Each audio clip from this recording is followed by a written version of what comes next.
Hey everyone, this side Ashok Mehla. Guys, आज का session बहुत ज़्यादा इंपॉर्टेंट रहने वाला है। आज के सेशन में हम CUET 2024 के बारे में डिस्कशन करेंगे।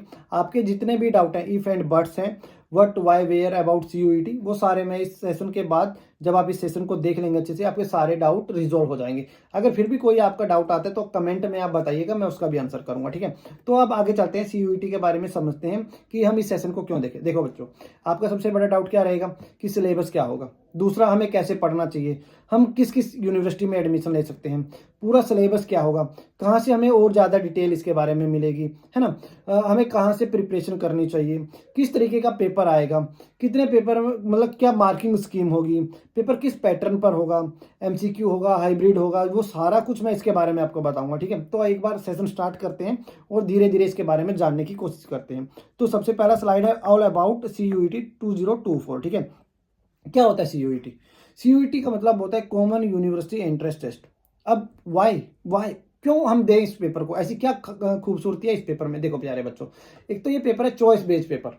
चॉइस बेस्ड पेपर क्या मतलब क्या है सर, इसको जब आप आगे जाओगे ना तब समझ पाओगे चॉइस बेस्ड पेपर का मतलब क्या कहना चाह रहा हूं। दूसरा, CUET को सरकार इसलिए लेकर आई क्योंकि CUET से पहले बहुत सारे कॉलेजेस, बहुत सारी यूनिवर्सिटी अपना पेपर खुद बनाती थी, खुद कंडक्ट करवाती थी और अपनी मर्जी का चार्ज लेती थी।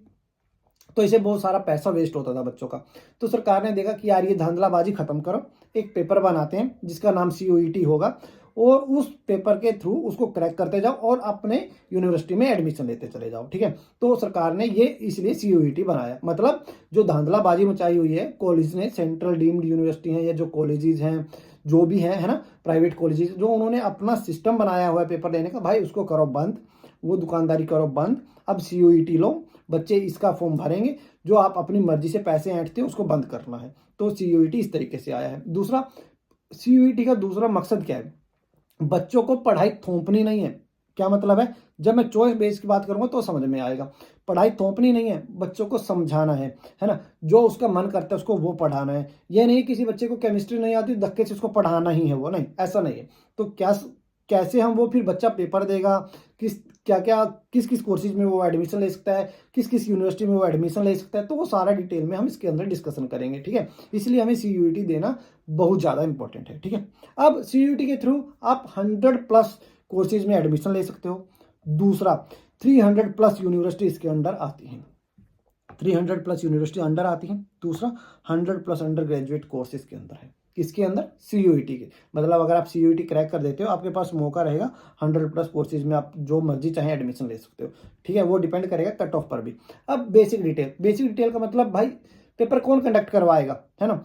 DU करवाएगा, JNU करवाएगा, कौन करवाएगा? भाई इस पेपर को कंडक्ट करवाएगा NTA, नेशनल टेस्ट एजेंसी, है ना। इसका मतलब क्या होता है, नेशनल टेस्ट एजेंसी।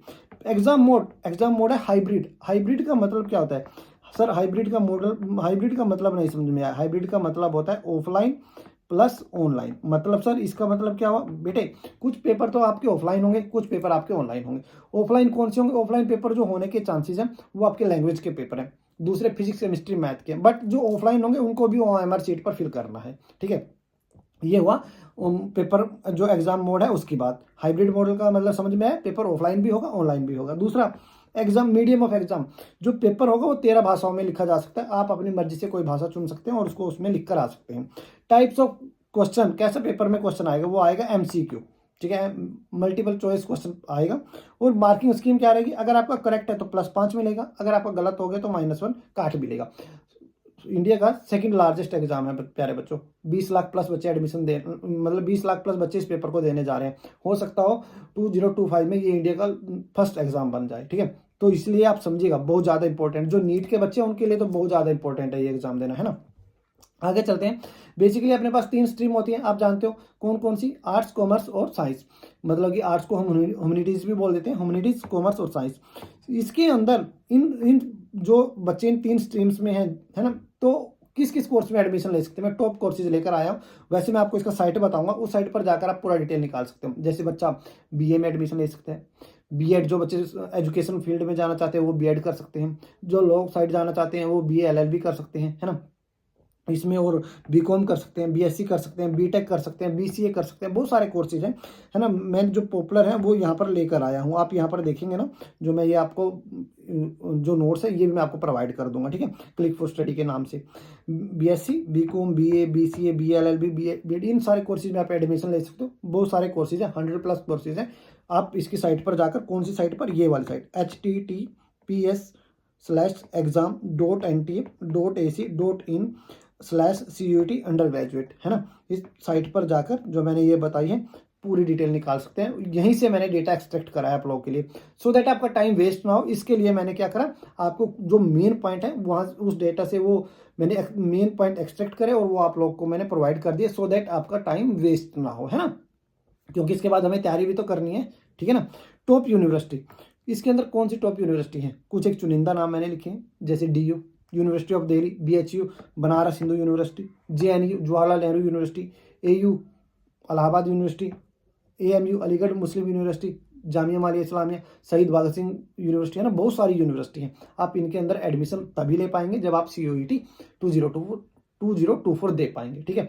तो अब किस तरीके से एडमिशन होगा सर, पेपर देना पड़ेगा, है ना। अब पेपर का मोड मैंने बताया, हाइब्रिड होगा, ऑफलाइन ऑनलाइन दोनों हो सकते हैं, ठीक है। अब करते हैं एग्जाम पैटर्न की बात, पेपर किस तरीके से आएगा, एग्जाम में जो पैटर्न होगा वो एग्जाम पैटर्न क्या होगा, ये बात तो हम समझ गए। पेपर ऑफलाइन भी होगा, ऑनलाइन भी होगा। एग्जाम पैटर्न का मतलब इस पेपर में 3 सेक्शन बनाए गए हैं, section 1, section 2, section 3, section 1, section 2, section 3। जो सेक्शन 1 है और सेक्शन 3 है, ये दोनों न्यू है आप लोगों के लिए। कैसे हैं ये न्यू है प्यारे बच्चों। सेक्शन 1 में फिर 2 फर्दर बाइफर्केशन कर रखे हैं, section 1A, section 1B। Section 1 जो है ये बेसिकली लैंग्वेज का पेपर है। किसका पेपर है प्यारे बच्चों, ये है लैंग्वेज का पेपर। और जो सेक्शन 2 है वो है डोमेन का पेपर। डोमेन का मतलब नहीं समझे सर, जो प्लस सीधे भाषा में बात करते हैं यार, सिंपल में, जो सब्जेक्ट आपने +2 क्लास में पढ़े हैं उसको बोलते हैं डोमेन। मतलब जो पेपर आप +2 में पढ़े हैं उनका पेपर होगा, उसको बोला, वो आता है सेक्शन 2 के अंदर। और जो सेक्शन 3 है उसके अंदर आता है जनरल टेस्ट, ठीक है। अब सेक्शन 2 की हम आगे बात करेंगे, सबसे पहले हम सेक्शन 1 की बात करते हैं। यहाँ पर बेसिकली सेक्शन 1 में 2 पार्ट बनाए, section 1A, section 1B। Section 1A में 13 लैंग्वेज हैं, ठीक है, और सेक्शन 1B में 20 लैंग्वेज है। टोटल कितनी होगी, 33 में से आप जो मर्जी एक लैंग्वेज चूज करके पेपर में लिख कर आ सकते हैं। अब बात रही सर, मोस्टली बच्चा क्या करता है, मोस्टली बच्चा इंग्लिश को चूज कर लेता है और इंग्लिश में पेपर लिख कर आना पसंद करता है। सर ऐसा क्यों, क्योंकि यार इंग्लिश का माहौल है। हर एक यूनिवर्सिटी चाहती है कि जो उसके पास बच्चा है वो इन्वॉल्व में रहे, है ना, एक लैंग्वेज वो बोले। जो आज इंडिया में माना जाता है कि यार जो बच्चा इंग्लिश बोलता है उसको थोड़ा सा, उसको मतलब उसका प्रोफाइल स्ट्रॉन्ग माना जाता है, ठीक है। तो इसी चीज को देखते हुए 90% बच्चा क्या अडोप्ट कर लेता है, इंग्लिश को यूज कर लेता है, ठीक है, पेपर में। अब आपका डाउट आता है, कॉमन डाउट जो मैंने देखा है, कौन सा सेक्शन ले। भाई मैंने अभी तो सिंपल भाषा में बताया, सेक्शन जो पेपर आप +2 में पढ़े वो तो आपको लेने ही लेने हैं, है ना। डोमेन में 4 पेपर तो कंपलसरी हैं आपके, वो तो लेने हैं आपको, है ना। इसके बारे में आगे भी मैं बताऊंगा, देखते चलिए आप, है ना। अब यहाँ पर सेक्शन 1 को मैंने फिर से खोलकर दिखाया, एक अलग से स्लाइड पर लेकर आया हूँ। सेक्शन 1A का मतलब क्या हुआ, यहाँ पर 2 सेक्शन डिवाइड हो गए, मतलब सेक्शन 1 2 हिस्सों में डिवाइड हुआ, सेक्शन 1A, सेक्शन 1B। अगर मैं सीधी भाषा में बात करूं, सेक्शन 1A है वो है इंडिया वाले बच्चों के लिए, और जो सेक्शन 1B है ये है आउटसाइड इंडिया, है ना। किसके लिए है ये, आउटसाइड इंडिया। आउटसाइड इंडिया मतलब जो बच्चे इंडिया से बाहर हैं और वो ये पेपर देना चाहते हैं। अब जो पेपर जो इंडिया की भाषा में, जो इंडिया में रहते हैं उनके लिए 13 भाषाएं ली गई हैं, और जो बाहर रहते हैं उनके लिए 20 भाषाएं ली गई हैं। इस लैंग्वेज में पेपर कैसा आएगा, RC पूछा जाएगा, बुक्स के बारे में, ऑथर के बारे में, ग्रामर के बारे में आपसे पूछा जाएगा। अब जो इंडिया में रहते हैं वो पेपर किस में लिख सकते हैं भाई, वो इंग्लिश में लिख सकते हैं, हिंदी में लिख सकते हैं, उर्दू में लिख सकते हैं, पंजाबी में लिख सकते हैं, है ना, तेलुगु में लिख सकते हैं, कन्नड़ में लिख सकते हैं, बंगाली में लिख सकते हैं। इन सारी 13 ऐसी भाषाएं हैं जिनमें वो पेपर लिख कर आ सकते हैं, है ना।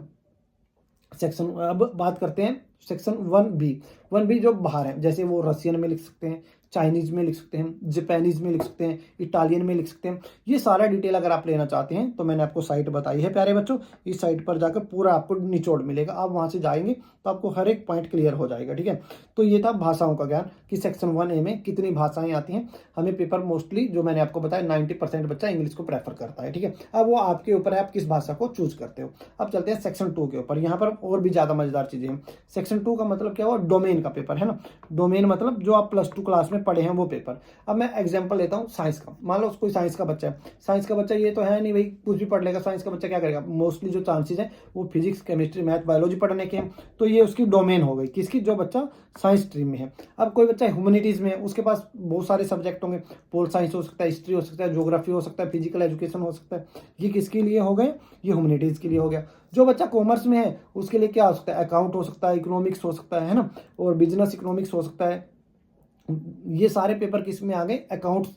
जिस बच्चे सॉरी ये आ गए कॉमर्स डोमेन में है ना। कौन कौन से, अकाउंट, इकोनॉमिक्स, बिजनेस इकोनॉमिक्स है ना, ये सारी ये किसके अंदर आएंगे, कॉमर्स में। ये किसकी डोमेन में आ गए, ये जो सब्जेक्ट मैंने बोले हैं ये कॉमर्स के डोमेन में आ गए हैं। फिजिक्स, केमिस्ट्री, मैथ, बायोलॉजी किसकी डोमेन में आए हैं, ये जो पेपर है ये आए हैं साइंस डोमेन में। ठीक है, अब यहाँ से आपको समझ में आया होगा। अब सेक्शन 3 की बात करते हैं। सेक्शन 3 होगा जनरल टेस्ट।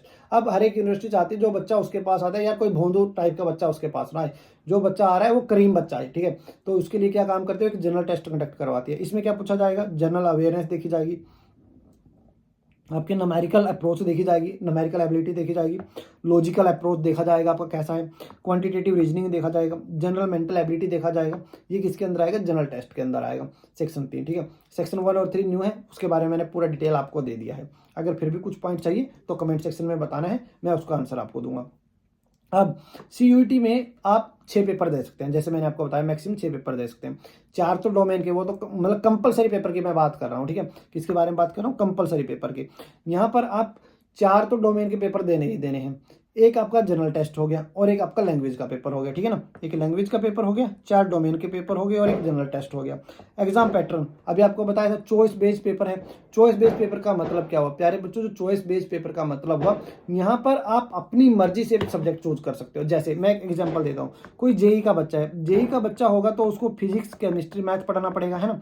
तो जेई के बच्चे को फिजिक्स, केमिस्ट्री, मैथ कंपलसरी होता है। बट सीयूईटी ने क्या काम करा है, मान लो आप फिजिक्स, केमिस्ट्री, मैथ पढ़ रहे हो, तो इनमें से हो सकता है आपका एक सब्जेक्ट कमजोर हो। मान लेते हैं हम फिजिक्स आपका कमजोर है, तो क्या हो गया, केमिस्ट्री, मैथ रह गया। तो आप साइट पर जाकर केमिस्ट्री, मैथ के बारे में देख सकते हैं। ऐसी कौन सी यूनिवर्सिटी है, ऐसी कौन सी कॉलेज है जो आपको सिर्फ केमिस्ट्री और मैथ सब्जेक्ट होते हुए एडमिशन दे सकते हैं। ऐसे बहुत सारे कॉलेजेस और ऐसी बहुत सारी यूनिवर्सिटी हैं जो आपको केमिस्ट्री और मैथ के बेस पर एडमिशन दे सकती हैं। अब और बात करते हैं, मान लो फिजिक्स, केमिस्ट्री, मैथ में लेते हैं। अब बच्चों को ना केमिस्ट्री नहीं आती है सपोज करिए, और उसको फिजिक्स और मैथ अच्छे से आता है, तो आप ऐसे कॉलेज की लिस्ट देख लीजिएगा जो आपको फिजिक्स और मैथ पर एडमिशन दे सकती है। यही सीयूईटी की खूबसूरती है। तभी मैंने क्या बोला है, ये पेपर होगा ये चॉइस बेस्ड पेपर है ना। तो ये खूबसूरती है, मतलब बच्चों को पढ़ाई सिखानी है, थोपनी नहीं है, इसलिए मैंने बोला ये चॉइस बेस्ड पेपर है। ठीक है, समझ में आया होगा। अब आगे चलते हैं। अब एग्जाम पैटर्न कि कितने मिनट में कितना पेपर करना चाहिए, है ना। तो जो अभी आपको पता है कितने सेक्शन है, आप बताओ। 3 सेक्शन है सर, एक सेक्शन 1 है, एक सेक्शन 2 है और एक सेक्शन 3 है।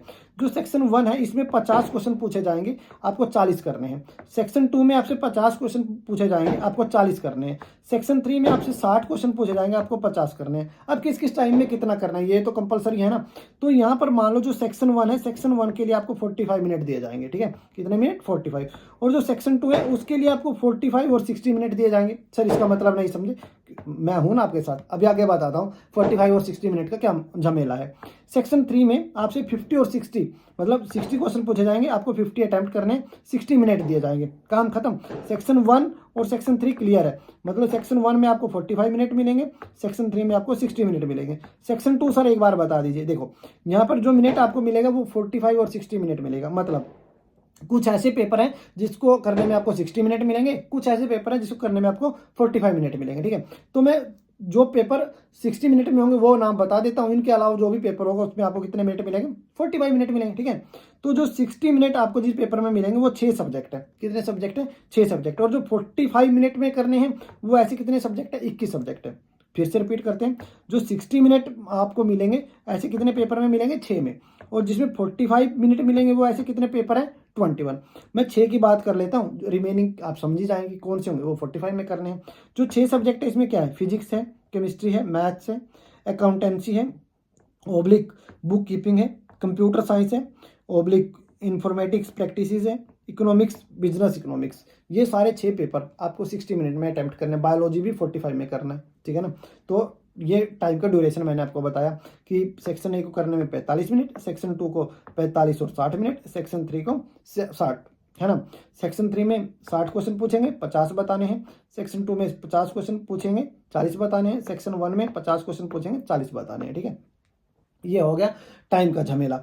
और अब चलते हैं कट ऑफ। भाई जो टॉप यूनिवर्सिटी है उनमें एडमिशन होने के लिए कुछ एक सीधी सी बात है यार, नंबर तो चाहिए ही होगा ना। अगर आप चाहते हो डीयू में एडमिशन हो जाए या एयू में एडमिशन हो जाए या एएमयू में एडमिशन हो जाए, तो मैं एक कट ऑफ लेकर आया हूँ। इस कट ऑफ जो ये कट ऑफ है ये टॉप कॉलेजेस के लिए, ये बात ध्यान रखनी है ना। अब ये टॉप कॉलेज के लिए कैसे है, मान लो साइंस का बच्चा है, साइंस के बच्चे को 600 में से 550 नंबर लेकर आने होंगे टॉप कॉलेजेस या यूनिवर्सिटी में एडमिशन करने के लिए, है ना, 550 के आसपास। अगर ह्यूमैनिटीज़ की बात करी जाए तो 750 नंबर लेकर आने होंगे, कितने में से, 800 में से। कॉमर्स में थोड़ी हाई जाती है कट ऑफ, तो यहाँ 770 लेकर आना पड़ेगा, 770 लेकर आने पड़ेंगे, कितने में से, 800 में से। एक बहुत इंपॉर्टेंट बात नोट, लैंग्वेज के जो मार्क्स होंगे ह्यूमैनिटीज और कॉमर्स में ऐड होंगे बट साइंस में वो ऐड नहीं होंगे, ये मैंने लिखा भी है। लैंग्वेज के मार्क ह्यूमैनिटीज एंड कॉमर्स में जुड़ेंगे बट साइंस में नहीं जुड़ेंगे, ये एक साइंस का ड्रॉबैक है, ठीक है। अब आगे चलते हैं। साइंस स्टूडेंट के लिए एक किस किस में वो एडमिशन ले सकता है, एक इच्छा होती है ना यार मेरे को उस कॉलेज में एडमिशन लेना है, इन कोर्सेज में एडमिशन लेना है, तो ये चीज़ है। अब की पॉइंट भी मैं बताऊंगा, पहले इसके बारे में समझिए। मान लो कोई बच्चा है जो फिजिक्स केमिस्ट्री बायोलॉजी है जिसके पास, वो क्या बीएससी नर्सिंग कर सकता है, बी फार्मा कर सकता है, आईसीएआर कर सकता है। पहले आईसीएआर खुद पेपर कंडक्ट करवाता था, अब सीयूईटी के थ्रू एडमिशन मिलेगा। बीएससी फिजिक्स कर सकते हो, बीएससी मैथ्स कर सकते हो, केमिस्ट्री कर सकते हो, जूलॉजी कर सकते हो, रेडियोलॉजी में अपना कैरियर बना सकते हो, लाइफ साइंस में अपना कैरियर बना सकते हो। बट अगर आपने कॉम्बो में थोड़ा सा बढ़ा दिया, मतलब आपने फिजिक्स केमिस्ट्री बायोलॉजी लिया और साथ में आपने मैथ भी लिया, तो बीएससी तो आप कर ही पाओगे। जो कोर्सेज मैंने अभी बताए थे उनके साथ फोरेंसिक में भी एडमिशन हो जाता है। मतलब कि क्या हुआ, जैसे जैसे हमारा सब्जेक्ट बढ़ जाता है वैसे वैसे हमारे कोर्सेज ज़्यादा, हमारे सिलेक्शन होने के चांसेस बढ़ जाते हैं नंबर ऑफ कोर्सेज में, ये मतलब है सीधा सीधा। बट एक बात ध्यान रखनी है, बैम में और बीएचएमएस में एडमिशन लेना थ्रू नीट ही होगा, ठीक है। बीएमएस में अगर एडमिशन लेना चाहते हो या बीएचएमएस में एडमिशन लेना चाहते हो तो वो आपको थ्रू नीट ही जाना पड़ेगा। बीएमएस का मतलब bachelor of ayurvedic medicine and surgery, BHMS का मतलब bachelor of homeopathic medicine and surgery. इन दोनों के लिए आपको नीट ही चाहिए होगा प्यारे बच्चों।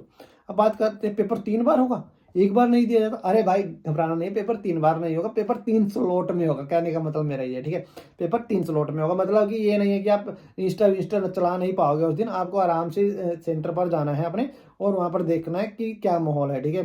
पूरे दिन के लिए आपको वहाँ पर पैक होना है उस दिन, ठीक है। तो 3 स्लॉट में पेपर होगा, स्लॉट 1, स्लॉट 2, स्लॉट 3। स्लॉट 1 9 से 11 होगा, इसमें आप लैंग्वेज का पेपर देंगे। स्लॉट 2 आपके पास 12:30 से 2 बजे तक होगा, इसमें आप सेक्शन 2 देंगे। और स्लॉट 3 आपका एप्टीट्यूड जनरल टेस्ट होगा, ठीक है, वो 4 से 5:30 बजे तक होगा। पूरा दिन आपको वहाँ पर सीयूईटी को उस दिन देना पड़ेगा, है ना, इंस्टा को नहीं दे सकते आप कुछ भी टाइम, ठीक है। कितने स्लॉट में पेपर होगा, 3। स्लॉट 1 किसका होगा, लैंग्वेज का। स्लॉट 2 किसका होगा, डोमेन का, जो प्लस 2 में आपने पढ़े हैं। और स्लॉट 3 किसका होगा, जनरल टेस्ट का होगा। क्या क्या पूछा जाएगा वो आपको मैं बता ही दिया हूँ। की पॉइंट्स, क्या की पॉइंट्स, भाई जो मर्जी जितना ही मर्जी बार चाहो तो पेपर अटेम्प्ट कर सकते हो। कोई ये नहीं है कि 2 बार देना है, 3 बार देना है, कोई एज लिमिट नहीं है। कोई ड्रॉपर भी दे सकता है, मान लो कोई 2 साल ड्रॉपर है, कोई 3 साल ड्रॉपर है, सब दे सकते हैं, कोई एज लिमिट नहीं है, ड्रॉपर दे सकते हैं। नो अटेम्प्ट लिमिट, कितनी बार दे दो। हाँ, एक 2 पॉइंट बहुत इंपॉर्टेंट है यहाँ पर भी समझने चाहिए।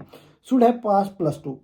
सीयूईटी क्या कहता है, सीयूईटी कहता है +2 बस पास करके आ जाओ, कोई दिक्कत नहीं है किसी भी बोर्ड से, सीबीएसई से कर लो, एनआईओएस से कर लो, एचबीएसई से कर लो, आईसीएसई से कर लो, किसी से कर लो, +2 पास कर लो। बट प्यारे बच्चों एक चीज़ का ध्यान रखना, कुछ यूनिवर्सिटी और कुछ कॉलेजेस ऐसे हैं उनकी डिमांड रहती है कि +2 में इतना नंबर होना चाहिए। सीयूईटी की कोई डिमांड नहीं है, सीयूईटी कहता है +2 कराओ। या जो बच्चा अभी पेपर दे रहा है ना 2024 में, वो भी पेपर दे सकता है, लिख कर आ सकता है सीयूईटी का पेपर, ठीक है। अब प्यारे बच्चों बात ये है, कुछ यूनिवर्सिटी हैं जैसे जो डीयू है, जामिया मिलिया इस्लामिया है, शहीद भगत सिंह यूनिवर्सिटी है ना, एयू है, तो उनका कुछ क्राइटेरिया होता है कि +2 में इतने नंबर आने चाहिए, तब आप हमारे कॉलेज या हमारी यूनिवर्सिटी में या हमारे कॉलेज में एडमिशन ले सकते हैं। ये चीज़ का ध्यान रखना है, ठीक है। तो +2 में पास हो जाओ, ये सीयूईटी ने बोला है। But some university and college है क्राइटेरिया, उनका कुछ क्राइटेरिया होता है, वो आप कहाँ जाकर देखेंगे, जो आपको मैंने लिंक बताया था, है ना, वहाँ पर जाकर आप चेक करेंगे। इंपॉर्टेंट डेट बता देता हूँ एग्जाम से related. Online submission of application form 9 फरवरी से 30 मार्च, ठीक है। Last date of successful transaction of examination fees जमा करवाने की, है ना, ऑनलाइन, वो क्या है 30 मार्च 2024। Correction in the particular application, जो आपने फॉर्म भरा है उसमें कुछ करेक्शन करवानी है, 1 अप्रैल से 3 अप्रैल तक कर सकते हैं। Announcement of city of examination, जो अनाउंसमेंट किसका कहाँ किस सिटी में होगा, है ना, वो मोस्टली लगभग हर एक सिटी में होगा पेपर। 14 मई 2024 अनुवाद से वो पता चल जाएगा। Downloading of admit card from NTA website 3 day before exam से 3 दिन पहले बता दिया जाएगा। सीयूईटी एग्जाम कब होगा? 21 मई 2024 टू 31 मई 2024 तक ये पेपर कंडक्ट होगा। ठीक है, लगभग मोटा मोटा 10 से 11 दिन पेपर चलता है। ठीक है, सीयूईटी का। अब आती है पैसा, मतलब कि फॉर्म भरने में कितना पैसा लगेगा। तो इसमें डिवाइड कर रखा है, जैसे एक दुकान है, दुकान से 2 सामान लेंगे 200 रुपये, 3 लेंगे 300 रुपये, 4 लेंगे 400 रुपये, मतलब जितना ज़्यादा सामान लेंगे पैसा उतना ज़्यादा लगेगा ना भाई, सीधी सी बात है। तो एप्लीकेशन फीस मतलब अगर हम 3 सब्जेक्ट ले रहे हैं या हम 7 ले रहे हैं या 10 ले रहे हैं, इस तरीके से बांटा गया है। अगर 3 से 1 भी ज़्यादा लिया तो वो आप सेकंड कैटेगरी में फॉल कर जाओगे अप टू 7 सब्जेक्ट में, और आपको पैसा बढ़ जाएगा। अब मान लो आपने 8 ले लिए तो वो किस में फॉल कर जाएगा? वो अप टू 10 में गिर जाएगा और आपको फिर पैसा लगेगा ज़्यादा। ठीक है सर, एक बार और बताइए, मान लो आपने 3 सब्जेक्ट लिए, 3 कैटेगरी में डिवाइड कर रखा है, general, OBC, schedule caste, tribe, third gender और पीडब्ल्यूडी। ठीक है, मान लो आप जनरल कास्ट से और आपने 3 पेपर चूज करें तो आपको 750 रुपये देने हैं। बट आप 3 के बजाय ना 4 पेपर लेना चाहते हैं, तो आप किस में जाओगे? अप टू 7 सब्जेक्ट में चले जाओगे और आपको वहाँ 1500 रुपये पे करने होंगे। बट आप सोचते हो नहीं हम 7 नहीं ज़्यादा देंगे, मान लो आप 8 देना चाहते हैं, तो आप इस कैटेगरी में फॉल कर जाओगे अप टू 10 सब्जेक्ट। ठीक है, तो आपके पास कितने पेपर? अगर बढ़ाया आपने बस एक ही पेपर है, बस आप कहाँ फॉल कर गए? अप टू 10 सब्जेक्ट में। तो उस टाइम आपको कितने पैसे देने होंगे? 1750 रुपये आपको पे करना होगा। अब ओबीसी की बात करते हैं। अगर ओबीसी वाला बच्चा कोई 3 पेपर फिल करता है तो उसको 700 रुपये देने हैं। अगर वो अप टू 7 सब्जेक्ट करता है तो 1400 रुपये देने हैं। अगर अप टू 10 सब्जेक्ट करता है तो उसको 1650 देने हैं। बट अगर कोई एससी स्टूडेंट है, शेड्यूल ट्राइब से है या पीडब्ल्यूडी का मेंबर है, कोई थर्ड जेंडर है, अगर वो 3 सब्जेक्ट भरता है तो 650 रुपये लगेगा उसका। अगर वो 7 सब्जेक्ट लेता है तो उसका 1300 रुपया लगेगा, और अप टू 10 सब्जेक्ट लेता है तो उसका 1550 रुपया लगेगा। ये आपको फीस का स्ट्रक्चर मैंने बताया। अब बात करते हैं तैयारी की। प्यारे बच्चों, जो इसका तैयारी मैं करवाऊंगा वो मैं अपने चैनल क्लिक फॉर स्टडी पर करवाऊंगा, है ना। मैं बेसिकली फिजिक्स और मैथ पढ़ाता हूँ। सबसे पहले मैं किसकी बात करता हूँ? फिजिक्स की बात करता हूँ। मैं इसके एक और वीडियो इसका लेकर आऊँगा सिलेबस से रिलेटेड, ठीक है, कि उसमें मैं पूरा एनालाइज करूँगा कि क्या चीज़ पढ़ानी चाहिए। ये तो नहीं है कुछ भी पढ़ा दो यार, है ना, इतना टाइम ही नहीं है। पूरा मतलब रायता फैलाने का कोई फायदा नहीं है। अब पढ़ेंगे कंसाइज और बहुत इंपॉर्टेंट पढ़ेंगे। तो सबसे पहले मैं इसमें फिजिक्स की तैयारी करवाऊंगा। मैं पूरा सिलेबस को रिसर्च करूंगा। ऐसे में सीधा सीधा बोल दूं मोशन इंस्टेंट लाइन से क्वेश्चन आएगा, रोटेशनल मोशन से आएगा, उसका कोई फायदा नहीं है। मैं पूरे लॉजिक से आऊँगा, पूरी प्रिपरेशन के साथ आऊँगा। मैं किस तरीके से तैयारी करवाऊंगा वो मैं बता देता हूँ एक बार। मैं फिजिक्स और मैथ दोनों का कोशिश करूंगा, बट मैं मैथ की अभी गारंटी नहीं ले रहा हूँ, मैं फिजिक्स की गारंटी ले रहा हूँ। मैं फिजिक्स में important question selected MCQ type ही वो लेकर आऊँगा आप लोगों के लिए, ठीक है। उसमें मैं जो न्यूमेरिकल सोल्व करूंगा, ये नहीं है न्यूमेरिकल करा और निकल गए। मैं वो न्यूमेरिकल बताऊंगा किस अप्रोच से करना चाहिए, इस पे न्यूमेरिकल किस तरीके का बन सकता है, उनको पूरा एनालाइज करेंगे। पूरा डिटेल में आपको पढ़ाया जाएगा। हर एक चैप्टर से बहुत ज़्यादा इंपॉर्टेंट और सिलेक्टेड क्वेश्चन जो पेपर में आने वाले हैं या उस जैसे आ सकते हैं वो मैं लेकर आऊँगा। और पहले फिजिक्स को निपटाएंगे, अगर टाइम रहा तो फिर हम मैथ के ऊपर भी काम करेंगे, ठीक है। तो चलिए प्यारे बच्चों, सेशन थोड़ा लंबा हो गया है, इसको यहीं पर ख़त्म करते हैं और अब पढ़ाई स्टार्ट करते हैं। किससे रिलेटेड? CUET से रिलेटेड, है ना। अब CUET की बारी, अब इसको फोड़ेंगे।